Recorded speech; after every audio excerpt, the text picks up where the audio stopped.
Manajer toko sudah pernah melihat berbagai macam pelanggan aneh, tapi kali ini benar-benar gila, geng. Dari kaca jendela tampak segerombolan orang berlarian menuju toko. Mereka memenuhi jalanan, terlihat lebih mirip hewan buas yang terinfeksi rabies daripada manusia. Dengan suara erangan dan mulut berbusa, mereka terus berebutan menuju pintu toko, sampai-sampai ada yang terjatuh dan akhirnya terinjak-injak. Kemudian yang lainnya melompat seperti seorang atlet sedang melewati rintangan, geng. Dengan kecepatan yang sama, tapi tentu saja tanpa keanggunan. Bagi para staf di dalam toko, mereka terlihat seperti sekawanan zombie. Semuanya tampak terinfeksi oleh semacam virus yang membuat mereka menjadi sangat kelaparan. Demi penghematan, kupikir Black Friday seminggu lalu, komentar salah seorang karyawan saat pintu geser terbuka dan gerombolan itu tumpah ruah ke dalam. Selamat datang di Mattress Madness Megastore semuanya. Kami harap semua pengunjung bisa mengantri dengan tertib. Namun hanya dalam beberapa detik, suara staf tersebut menghilang di tengah kebisingan gerombolan pengunjung yang menggila dan mulai masuk ke dalam toko. Mereka benar-benar nggak waras, guys. Hal itu terlihat sangat jelas, bahkan dari jarak jauh sekalipun. Di sudut toko, sang manajer hanya bisa menyaksikan para anggotanya didorong dengan kasar. Mereka bernasib malang karena berdiri terlalu dekat dengan pintu masuk. Ketika salah seorang dari gerombolan mendekat, manajer memperhatikan mata mereka dan ternyata kedua matanya tertutup rapat.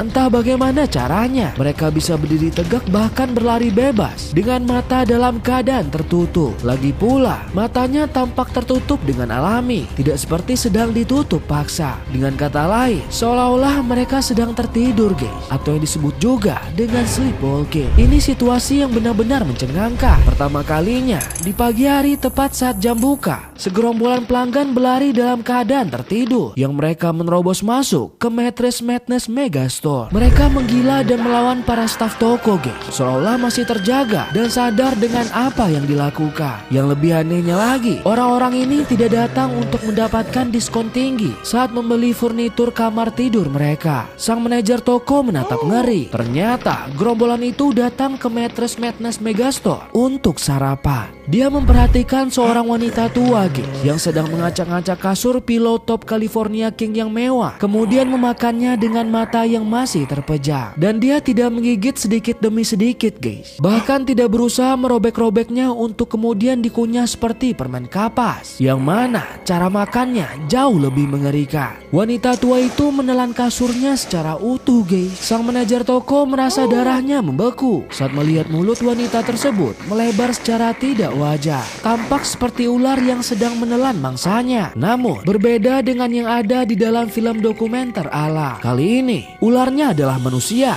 dan makanannya adalah tempat tidur mewah yang seringkali dijadikan furnitur menarik di kamar-kamar orang kaya. Pemandangan membingungkan sekaligus mengerikan ini terjadi di setiap sudut Mattress Madness Megastore. Orang-orang itu terus melahap seluruh kasur katun Mesir. Beberapa orang bahkan telah selesai melahap makanan utamanya, guys, dan mulai beralih ke bantal atau guling yang ada di sana. Cara makannya pun hampir sama. Beberapa orang staf toko yang cukup berani mencoba mengintervensi, tapi tetap tidak berhasil membangunkan para pembeli yang berjalan sambil tidur tersebut, geng. Tidak peduli seberapa keras mereka mencengkram bahu dan mengguncang tubuhnya, tidak ada yang dapat menghalangi mereka untuk melahap kasur dan mengunyah bantal. Hal yang lebih menakutkan mulai memenuhi kepala sang manajer toko saat ini, yaitu tentang ruang stok. Di ruangan paling belakang toko yang pintunya bertuliskan tanda khusus karyawan, terdapat begitu banyak rak berisikan unit-unit baru. The Mattress Madness Megastore adalah outlet yang sangat besar. Itu artinya ada begitu banyak persediaan untuk menggantikan kasur atau tempat tidur yang sudah terjual. Dengan lebih banyak kasur, berarti lebih banyak makanan untuk gerombolan orang-orang gila ini. Rasa khawatir tentang orang-orang berjalan sambil tidur ini akan segera beralih memakan daging manusia tak lagi dihiraukan oleh manajer toko. Dia buru-buru berlari di seluruh penjuru toko, mengumpulkan sebanyak mungkin staf yang masih hidup dan mendesak mereka untuk membantunya mempertahankan ruangan stok. Beberapa orang sudah lebih dahulu meninggalkan tugasnya, merobek tanda nama dari seragam kemeja polo mereka, kemudian bergegas meninggalkan toko. Mereka tidak rela mati hanya demi gaji 100.000 per jam. The Mattress Madness Megastore memiliki asuransi yang akan menanggung kerugian akan stok yang rusak akibat ulah para pelanggan gila ini. Namun Namun, sang manajer mendesak mereka untuk tetap bertahan karena katanya asuransi toko hanya menanggung stok yang rusak dalam perjalanan, bukan kasur yang dimakan oleh orang-orang gila yang kelaparan ini. Beberapa orang staf memutuskan untuk mengikuti arahannya. Mereka memanfaatkan keputusasaan manajer untuk meminta kenaikan gaji dan hari libur lebih banyak, yang sebagai imbalan atas bantuan mereka menghadapi para karnivor kasur ini. Merasa kekuatan untuk perlawanan sudah cukup, sang manajer memerintahkan karyawan yang tersisa untuk bergegas menuju pintu belakang toko. Tetapi beberapa orang pemakan kasur mendengar pergerakan mereka. Para staf menghentikan langkah. Jika terus berlari ke ruang stok, akan beresiko dikejar oleh pelanggan yang lapar tersebut. Mereka membutuhkan seseorang untuk mengalihkan perhatian, yang seseorang akan menjadi tumbal untuk membuat gerombolan itu sedikit lengah. Kemudian dengan ekspresi serius, sang manajer toko menyadari apa yang harus dia lakukan. Dia harus rela mempertaruhkan nyawa demi memenangkan pertarungan ini. Pria itu melompat ke atas tumpukan kasur tebal, lalu mulai berteriak memecah kerumunan pelanggan. Perhatian, perhatian, katanya dengan suara yang lantang. Saya ingin mengumumkan bahwa semua kasur ini diskon 50% selama 5 menit ke depan. Kerumunan menjadi lebih gila. Mereka semua bersemangat untuk memakan kasur empuk tempat sang manajer toko berdiri. Para staf segera melarikan diri ke arah berlawanan, bergegas masuk ke dalam ruangan stok. Sementara itu, sang manajer menjemput ajalnya dengan cara yang mengerikan. Pelanggan yang gila melahap semua kasur yang tersisa di depan mata mereka. Sebenarnya, apa yang menyebabkan hal yang mengerikan seperti ini terjadi? Apakah ada seseorang atau sesuatu yang menghasut para pelanggan untuk melakukan bunuh diri massal? Yang mana ini belum pernah terjadi sebelumnya. Penghancuran tempat tidur yang dikombinasikan dengan pembantaian. Ternyata penyebabnya hanyalah sebuah gambar yang tampak tidak berbahaya. Gambar itu diposting secara online,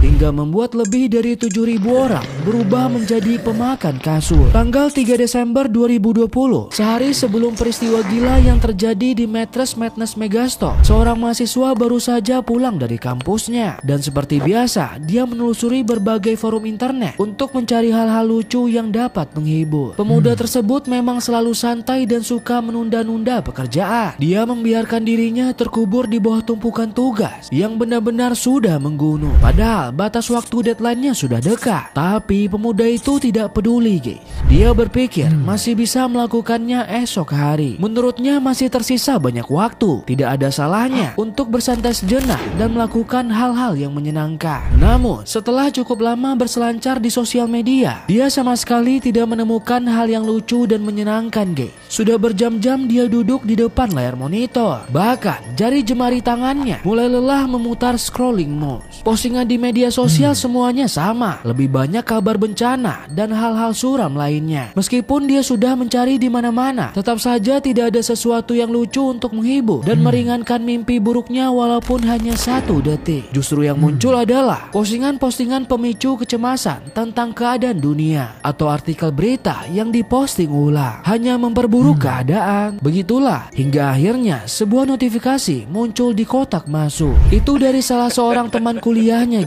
yang dia tinggal di asrama depan kampus. Mereka berdua memang sering saling bertukar link dan meme-meme lucu melalui inbox. Bahkan yang kadang-kadang sambil menjalani mata kuliah penting sekalipun. Lalu pemuda itu dengan cepat membuka pesan dari temannya. Dia senang akhirnya ada sesuatu yang bisa membantu menghilangkan kebosanan yang memenuhi kepalanya selama beberapa jam belakangan. Dan benar saja, pesan itu benar-benar dari temannya, Isinya hanya sebuah hyperlink berwarna biru tanpa ada keterangan tambahan di bawahnya. Tidak ada informasi yang menerangkan itu situs apa dan mengapa temannya bersusah payah mengirimkannya link tersebut. Mereka sudah lama tidak membutuhkan penjelasan atas setiap meme-meme lucu yang dikirimkan satu sama lain. Tautan dialihkan ke browser internet yang sudah dikenal sebagai subreddit meme mahasiswa, Deep Fried Memes. Melihat apa yang tertulis di hyperlink sudah cukup untuk memacu antusiasme pemuda itu. Rasanya seperti pulang ke rumah, kembali ke tempat yang hangat dan nyaman. Di sana semua orang tahu namanya dan mereka selalu senang ketika dia datang. Dan yang pasti, di tempat itu dia pasti menemukan sesuatu yang menyenangkan dan menghibur. Deep Fried Memes biasanya berupa sebuah gambar yang diedit sedemikian rupa. Kemudian sejumlah filter yang berbeda-beda ditambahkan ke dalamnya. Kontrasnya ditingkatkan. Gambar menjadi terlalu jenuh dan terdistorsi sampai titik di mana warnanya terlihat tidak wajar dan seperti berbintik-bintik berantakan. Itu adalah salah satu subgenre postingan lucu favorit para mahasiswa. Ketika membuka tautan yang dikirim oleh temannya, muncul salah satu deep fried meme yang menatap ke arahnya. Gambar seorang pria berambut panjang yang mengenakan pakaian gelap yang mungkin penggemar musik heavy metal. Di depannya ada sebuah meja dengan papan catur yang tertata rapi di atasnya. Pion-pion di papan catur tersusun sedemikian rupa sehingga menempatkan pria metal dalam posisi skakmat. Siapa lawannya? Tepat di seberang meja ada mangkuk kaca berisi air dan seekor ikan mas berenang tanpa tujuan di dalamnya. Inti dari mahakarya ini adalah sepenggal teks yang tampaknya dipotong dan ditempel dari berbagai tempat yang berbeda. Terlihat dari font dan gaya penulisannya yang tidak beraturan. Kata-kata tersebut telah dirangkai menjadi sebuah kalimat yang berbunyi, "Ceritakan rahasiamu, ikan." Spontan tawa pemuda itu pun meledak memenuhi ruangan, seolah-olah doanya untuk meminta hiburan yang lucu akhirnya terkabulkan, geng. Di tengah tugas kuliah yang menumpuk, temannya tiba-tiba muncul membawakan deep fried memes yang sempurna. Namun peningkatan kadar serotoninnya hanya sesaat dan dengan cepat kembali mereda. Pemuda itu tahu bagaimana hal ini bekerja. Harus timbal balik saling memberikan meme seperti bertukar kartu di taman bermain saat masa kecil dulu. Kemudian dia pun menelusuri subreddit untuk menemukan meme yang terbaik yang layak dikirimkan pada temannya. Dia mengklik filter pencarian, menyortir hasil postingan teratas sepanjang waktu ke postingan terbaru hari itu. Ini masih segar, terasa hangat saat ditekan, seolah baru diangkat dari penggorengan, geng. Semakin rendah kemungkinan temannya sudah melihat. Terus scroll ke bawah, pemuda itu menemukan beberapa gambar mengecewakan yang tidak layak berada di kanal subreddit deep fried memes. Mereka lebih cocok untuk diposting ke hal yang cringe. Tapi kemudian akhirnya muncul memes yang luar biasa. Renyah coklat keemasan dimasak dengan sempurna, layak untuk dikirim kembali ke temannya. Gambar yang terdistorsi itu adalah sebuah foto tempat tidur berukuran king size. Rangkanya tampak terbuat dari kayu yang dipoles. Meskipun tidak mudah untuk mengetahuinya, gambar sengaja dibuat menjadi begitu kasar. Siapapun yang mengedit meme ini, dia pasti sudah sangat ahli dalam bidangnya. Dia benar-benar paham tentang humor absurd dan aneh yang dikembangkan oleh para mahasiswa. Label di atas kasur hanya bertuliskan king size dan meme tersebut diberi caption dalam format teks atas dan teks bawah yang klasik. Pesta yang cocok untuk seorang raja. Kemudian kata-kata berikutnya dengan sedikit sentuhan humor yang membuat meme ini layak mencapai standar tinggi mahasiswa tersebut. Kata-kata yang diringkas begitu sempurna hanya menjadi 3 kata. Eat your mattress. Makan saja kasurmu. Pemuda itu kembali meledak dalam tawa yang tak terkendali sampai-sampai air mata mulai mengalir di wajahnya. Perutnya juga hampir meledak saking lucunya posting meme yang dia temukan, sambil terus tertawa cekikikan yang membuat tubuhnya berguncang seperti gempa bumi. Dia menyalin tautan meme Eat Your Mattress ke dalam pesan langsung, lalu menekan tombol kiri untuk berbagi kegembiraan dengan temannya. Sayangnya, pemuda itu tidak sadar kalau dia baru saja mengutuk temannya untuk mengalami nasib buruk, sama seperti yang akan segera dialaminya beberapa saat kemudian. Nah, begitu dia tertidur, hal mengerikan itu akan terjadi dan ternyata korbannya bukan hanya mereka berdua. Postingan tersebut menyebar, baik dikirim langsung dari satu orang ke orang lain atau dilihat ketika menjelajahi subreddit deep fried memes. Semua yang melihat foto Eat Your Mattress akan terkena dampaknya. Padahal tidak semua orang yang menganggapnya lucu. Mereka bahkan tidak diharuskan untuk membagikannya, guys, atau menyebarkannya kepada orang lain. Asal mereka melihatnya, itu saja sudah cukup. Nah, esok harinya sekitar 7.000 orang di seluruh dunia telah melihat meme tersebut, dan hal itu memengaruhi mereka semua dengan cara yang sama. Seolah ada arahan atau perintah yang tertanam di alam bawah sadar. Perintah yang mereka lakukan bahkan tanpa disadari. Beberapa jam berlalu sejak tragedi mengerikan yang terjadi di Mattress Madness Megastore. Sekarang SCP Foundation telah mengambil alih tempat tersebut. Beberapa petugas menjaga beberapa blok dengan ketat. Mereka mengatakan kalau sedang ada kebocoran gas yang berbahaya. Hal ini cukup untuk menjauhkan warga sipil dan pers tanpa mengadakan mengajukan terlalu banyak pertanyaan. Namun bagi para personil Foundation masih ada begitu banyak pertanyaan yang belum terjawab. Dua anggota tim pembersihan sedang meninjau rekaman keadaan toko. Mereka bingung dengan pemandangan kacau yang terjadi di sana saat pagi hari. Di layar tampak para pelanggan yang hiruk-pikuk memakan seluruh kasur dan bantal, merentangkan mulut lebar-lebar dan menelannya secara utuh. Mereka juga menyaksikan manajer toko melakukan pengorbanan yang mulia untuk mengalihkan perhatian gerombolan pelanggan sehingga karyawannya dapat bergegas menuju ruangan stok. Tapi untungnya sang manajer baik-baik saja, guys. Setelah gerombolan itu selesai memakan semua kasur di ruangan utama, mereka mulai bergerak ke ruang stok di bagian belakang toko. Di sana para karyawan telah menumpuk begitu banyak kasur yang masih terbungkus plastik untuk menghalangi pintu. Saat SCP Foundation tiba, para pelanggan sudah memaksa masuk ke ruang stok, bahkan sudah melahap sekitar setengah dari kasur yang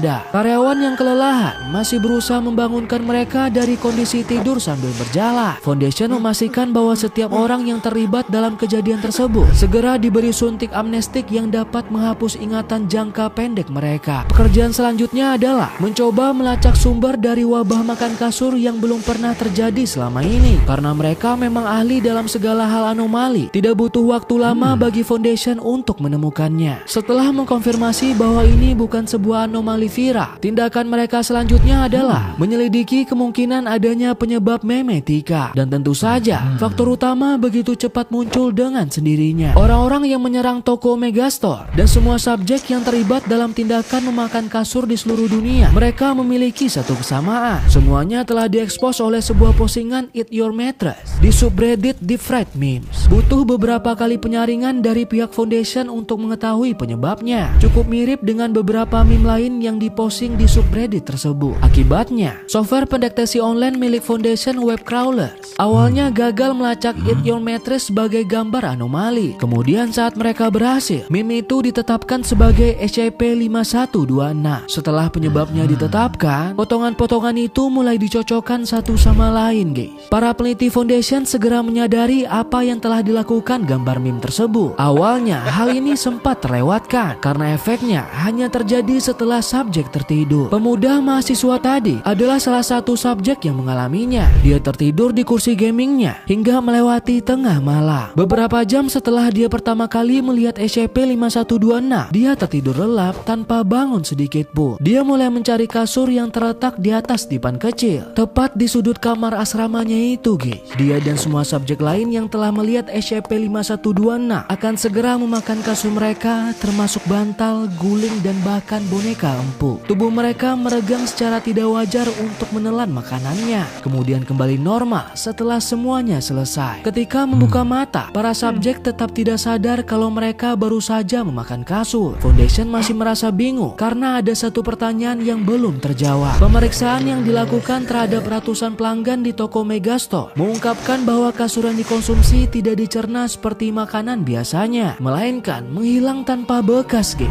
Tentu saja hal ini menimbulkan pertanyaan, kemana perginya semua kasur yang dimakan? Ya, Foundation dengan cepat melakukan penelitian untuk mencari jawabannya. Mereka memasang alat pelacak di dalam sel personil kelas D dan mengeksposnya ke SCP-5126. Benar saja, meme itu menunjukkan efeknya, guys. Seperti tertidur pula saat dia memakan kasurnya. Eksperimen berjalan sesuai dengan rencana Foundation. Sekarang mereka dapat mengikuti sinyal dari alat pelacak untuk menemukan di mana kasur-kasur yang telah menghilang itu berada. Setelah beberapa kali menyisir permukaan bumi, satelit menemukan sinyal yang berasal dari lokasi terpencil di negara bagian Montana. MTF Sigma 16 siap berangkat ke lokasi. Mobile Task Forces ini beroperasi dengan kode Slumber Party. Merekalah yang akan menyelidikinya. Tim itu menemukan sebuah bangunan besar, guys, mirip kastil abad pertengahan, tapi dibangun menggunakan kasur dan bantal seperti benteng bantal utama. Bangunan itu bahkan memiliki pilar-pilar ala kastil bersejarah dan semuanya terbuat dari begitu banyak bantal, guys. Tim Slumber Party memasuki benteng dan segera mengetahui bahwa struktur tersebut dapat membentuk kembali dirinya sendiri secara otomatis. Sigma 3 menendang tumpukan bantal yang disusun menyerupai patung, dan ajaibnya benda itu kembali tersusun rapi setelah runtuh. Tim menjelajahi lebih jauh ke dalam benteng hingga akhirnya bertemu dengan entitas humanoid yang juga terbuat dari bantal. Entitas itu mengayunkan lengan bantalnya ke arah Sigma 1, tapi dia bisa bisa mengelak dengan mudah. Senjata api pun diarahkan dan mulai menembak. Segumpal bulu menyembur keluar dari entitas tersebut, tapi itu tidak bisa menghentikannya. Beberapa tembakan tambahan juga tidak menghasilkan apa-apa. Bahkan taser tidak efektif. Entitas bantal menunjukkan ketahanan fisik ekstrim terhadap kerusakan. Tapi Sigma 2 punya ide. Dia mengambil bantal dari dinding dan menggunakannya untuk melempar entitas yang menyerang rekannya itu. Entitas itu pun ambruk menjadi tumpukan bantal di lantai. Dengan begitu, Mobile Task Forces menemukan cara untuk melawan. Mereka semua mengambil bantal lalu menyerang makhluk anomali dengan cepat. Kemudian mereka melanjutkan perjalanan menjelajahi kastil hingga akhirnya mereka bertemu dengan sang raja. Ada seorang laki-laki yang duduk di atas tumpukan bantal, guys. Dia mengenakan piyama dan terus memakan bulu dari bantal bermerek terkenal. Sarung-sarung bantal yang kosong tersebar di sekelilingnya. Sambil mengabaikan bau yang menyengat, tim Slumber Party mencoba menginterogasinya. Dia mengakui sebagai raja bantal. Dia terobsesi dengan bantal sejak usia muda. Aroma dan tekstur bantal menginspirasinya untuk menciptakan sebuah kerajaan yang mewah. Tak lain tak bukan adalah mahakarya kasur dan bantal. Tidak butuh waktu lama bagi tim Slumber Party untuk menyadari bahwa pria ini sudah gila. Mereka menanyainya tentang cara kerja SCP-5126 Meme Eat Your Mattress. Bagaimana meme itu bisa membuat orang menelan kasur secara utuh dan mengirimkannya ke kasir raja yang empuk ini. Bagaimana dan mengapa? Sang raja pun menjelaskan bahwa membeli kasur butuh banyak uang,